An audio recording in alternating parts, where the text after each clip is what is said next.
먼저 김정아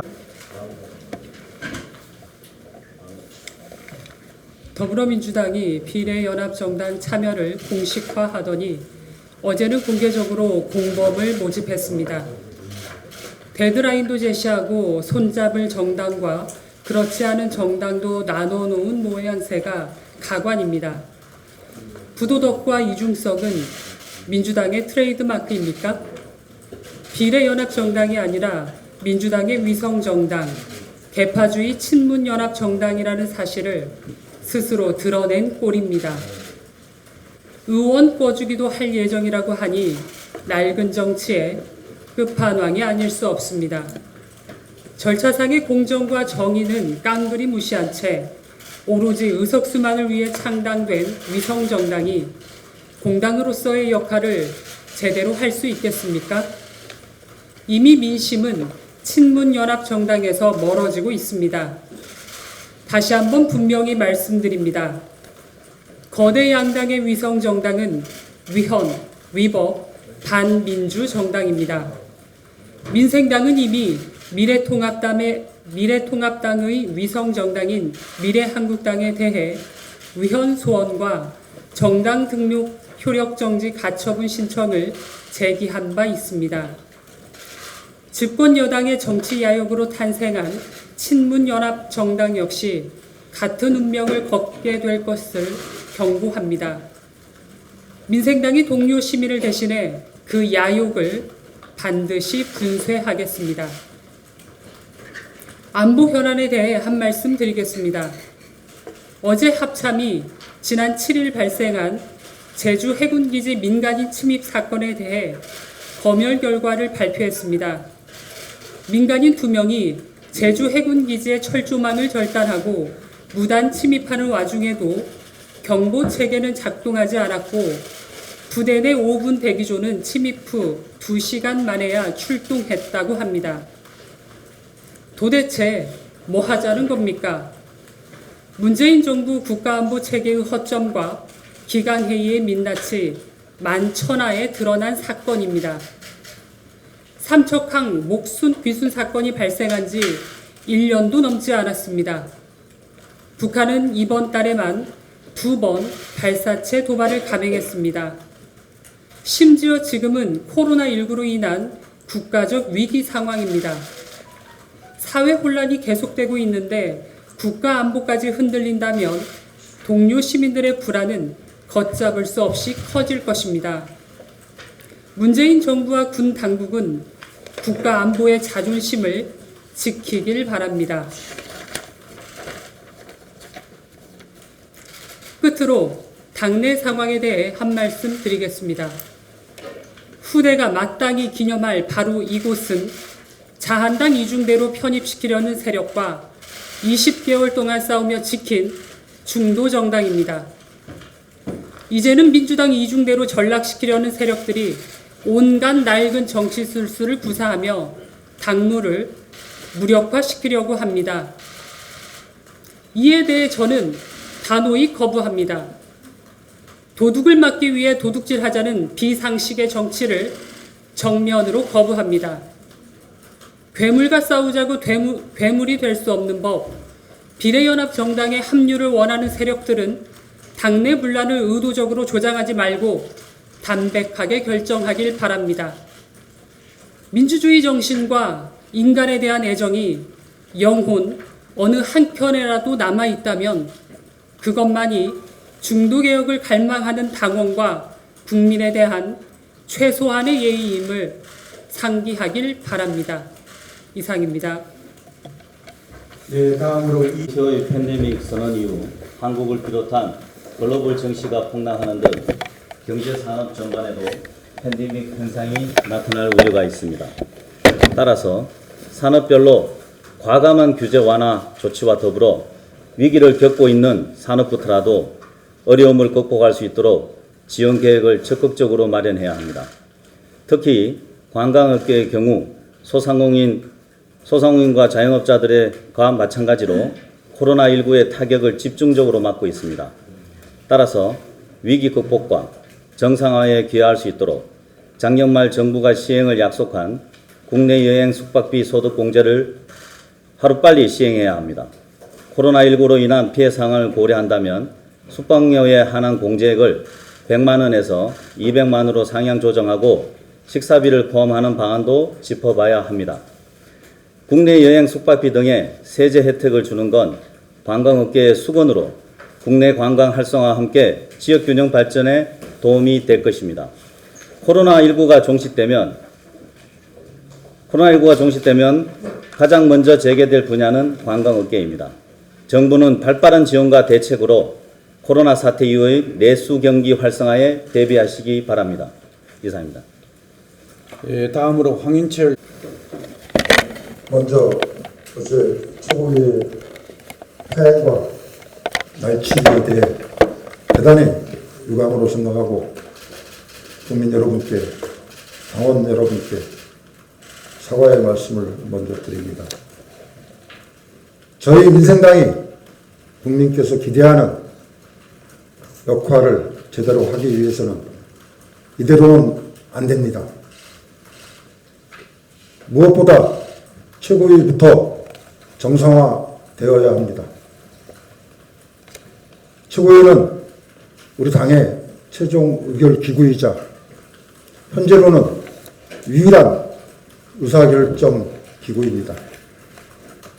따라서 최고위는 반드시 의사결정을 해야 합니다.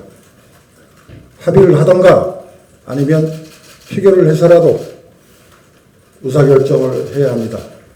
아니면 선거를 치를 수가 없습니다. 그동안 최고위는 공관위와 선대위 구성 등에 대해서 논의해 왔습니다. 다 아시는 대로 대부분의 안건에 대해서 최고위원 6분 중 4분과 2분으로 의견이 나뉘어져 왔습니다. 따라서 최고위원 4분은 의견이 확연히 갈라진 사안에 대해서는, 특히 공관위 구성에 대해서는 최종적으로 표결을 요구해 왔습니다. 그러나 김정화 대표께서는 이를 묵살해 왔습니다. 그런데 박주현 공동대표가 국회 농해수위 코로나 문제로 자가 격리를 권고받은 상황에서, 또 유석엽 대표는 의결을 위임하시고 지역구 활동 중에 김정화 공동대표께서 그동안 거부해왔던 표결을 갑자기 들고 나오셨습니다.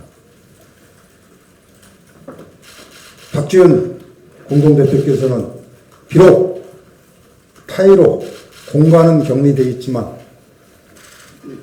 표결에, 회의에 의사표시와 참여를 전화를 통해서라도 강하게 참석하겠다고 요구했습니다.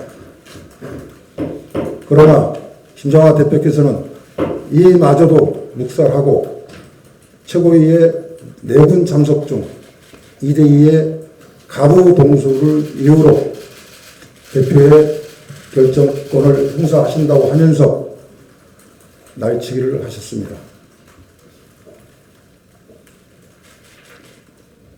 결국 찬성 2, 반대 4의 명확한 사안을 가지고 단지 찬성 2만 가지고 의결을 했다고 주장하고 계십니다. 저희는 이를 결코 동의할 수도 없고 용납할 수도 없습니다. 반드시 원상회복되어야 합니다. 그런데 어제 드러난 파행은 문제의 일단일 뿐입니다. 그동안 김정화 대표께서는 마땅히 최고위에서 합의하거나 결정했어야 될 중요한 문제에 대해서도 상정을 하지 않거나 표결을 거부하면서 최고위원회의 의결권을 봉쇄해 왔습니다. 첫째, 손학규 전 대표의 종로 출마 문제입니다. 지역구 출마는 당연히 본인께서 결정하실 문제입니다. 그러나 지역구 선택은 공당이라면 당연히 당과 협의하고 공관위를 거쳐 최고위가 결정해야 될 문제입니다. 그러나 그동안 언론과 당 안팎에서 많은 보도가 있었고 거론이 되었고 논란만 있었지 정작 최고위에서는 단 한 번도 협의한 적이 없습니다. 물론 본인께서 최종 결정을 아직 안 했기 때문일 수도 있습니다. 그러나 지역구 출마를 확정하셨다면 또는 확정하신다면 당연히 출마 지역은 최고위에서 논의할 것을 요구합니다. 둘째, 비례연대 문제입니다. 그동안 지역구에 출마한 대다수 의원님들께서 비례연대 참여를 요구해 왔습니다. 그러나 이 문제 역시 최고위에서 단 한 번도 논의한 적이 없습니다. 대신 김정하 공동대표께서는 마치 개인 의견이 담론인 것처럼 주장해 왔습니다. 저는 분명히 말씀드립니다. 당의 진로와 이번 선거 결과에 중대한 영향을 미치는 비례연대 참여 문제에 대해서는 즉각 의원총회를 소집해서 의원님들의 의견을 수렴하고 최종적으로는 최고위에서 당론으로 결정할 것을 요구합니다. 우리 당원에도 규정되어 있는 최고위원회의 역할입니다. 다시 한번 말씀드립니다. 최고위원회를 즉각 정상화해야 합니다. 최고위원회의 의결권을 회복해야 합니다. 우리 당의 최고 결정 기구이자 유일한 의사결정 기구입니다. 안건 상정과 표결을 봉쇄하는 김정하 대표의 월권은 즉각 시정되어야 합니다. 이상입니다. 네, 회의에 참석해서 산적한 안건이 많이 있었음에도 불구하고 결과가 마음에 안 든다고 자리를 떠난 것은 지도부로서의 책임 있는 모습이 아니며 더욱이 당원과 지역위원장을 비롯한 출마자들에 대한 도리가 아닙니다. 오늘 의결해야 할 안건들이 산적해 있습니다. 이석하지 않도록 재발 방지 규정이 필요한 지경입니다. 어제 민생당은 공관위 관련 규정을 민주적 절차에 따라 합법적으로 의결했습니다. 원안에 대해 2대2 가부 동수가 나왔고 그리고 김정하 공동대표가 직권으로 가결 처리하였습니다. 이것은 당원 제38조 사항에 정해진 바에 따른 것이며 그런데 이것을 날치기라고 하는 것은 어불성설입니다. 또한 민생당 당원 부칙 120조에는 당원 당규에 특별히 정한 경우를 제외하고는 서면으로도 위임을 할 수 없도록 되어 있습니다. 따라서 위임을 했는지도 불분명하지만 위임을 하는 것도 가능하지 않다.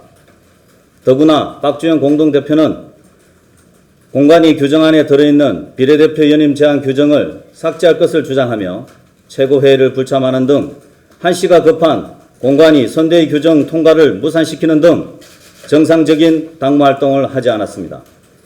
김정하 공동대표 측의 위임 거부가 현재 자기 모순이라는 주장도 사실과 다릅니다. 지난 선거기획단에서는 민평계가 무단으로 이탈을 하였고 그 당시 바른미래당계는 회의에 참석했다가 회의를 떠나면서 위임을 한 것이기 때문에 처음부터 회의에 참석하지 않은 것과는 경우가 다릅니다. 또한 가부동수 시 공동대표의 직권 결정에는 하등 문제가 없습니다. 민생당 당원회는 대표 권한 행사는 3인의 합의로 행사한다는 것은 임의 규정에 불과하고 현재 다른 공동대표가 회의에 참석하지 않은 경우 참석한 대표가 권한을 행사할 수 있습니다. 어제 회의에 공동대표를 맡은 정읍의 유성혁 대표가 참석하지 않은 것 또한 대표의 책임을 무단 방기하는 것입니다. 그럼에도 가부 동수시 직권 결정을 위한 당대표 권한 행사를 위해 공동으로 합의하라는 말이 도대체 성립이 가능한 것입니까? 김정하 대표가 이 표결 처리에 대해 현재 자신이 정치적 책임을 지겠다고 말하며 도망치듯 회장을 빠져나갔다는 것도 사실과 다릅니다. 황인철 이관성 최고위원은 향후 이에 대한 책임을 져야 할 것입니다. 어제 공관위 규정 통과는 지역구와 비례비 공천이 막혀버린 상황을 타개하기 위한 합법적이고도 정당한 결정입니다.